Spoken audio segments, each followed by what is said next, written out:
Bonjour, je suis Anne Girardin, je travaille auprès du CNIGS pour la mise en place du système d'information logement quartier, qui est un système d'information qui va permettre à l'ensemble de la communauté internationale et surtout au gouvernement haïtien de structurer la reconstruction. Et dernièrement, j'ai eu l'occasion de rencontrer l'association Abder qui est venue avec un petit engin aéroporté, on va dire, et qui permet de prendre des photos aériennes différentes de ce que nous, les cartographes, on a l'habitude de prendre. Nous, on se base essentiellement sur l'imagerie satellite ou l'imagerie aérienne classique, photogrammétrique de précision, qui représente la Terre sur des surfaces planes. Or, avec ce genre de matériel, ça permet de prendre d'autres perspectives et notamment des photos obliques sur les quartiers en reconstruction à Port-au-Prince, mais pas bien sûr qu'à Port-au-Prince, mais aussi ailleurs. Et ces photos apportent d'autres informations auxquelles un cartographe ne pense pas forcément au départ.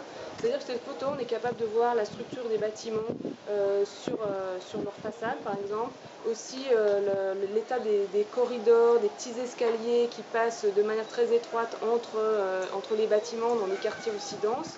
Et ce sont des choses sur lesquelles, sur les images aériennes classiques, on n'a pas l'habitude de voir. Donc je pense que cet outil peut apporter vraiment quelque chose de différent à l'urbanisme en Haïti. 3.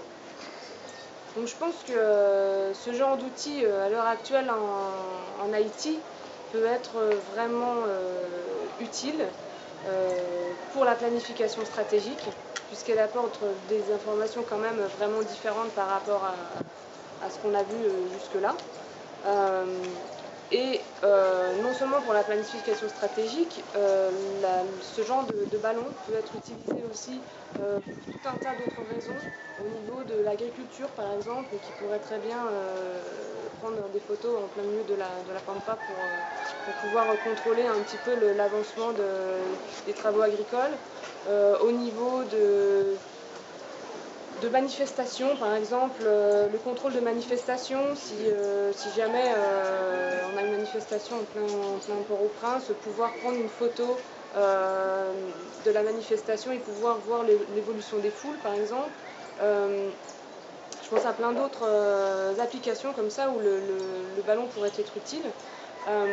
Notamment en cas d'urgence, en cas de cyclone, en cas d'autres tremblements de terre, il est quand même plus ou moins facile de se déplacer dans ce genre de circonstances et notamment d'envoyer des hélicoptères, d'envoyer des drones vraiment très sophistiqués. Ce genre de ballon très simple d'utilisation peut facilement être déployé au coin de la ville sans problème. Merci Anne.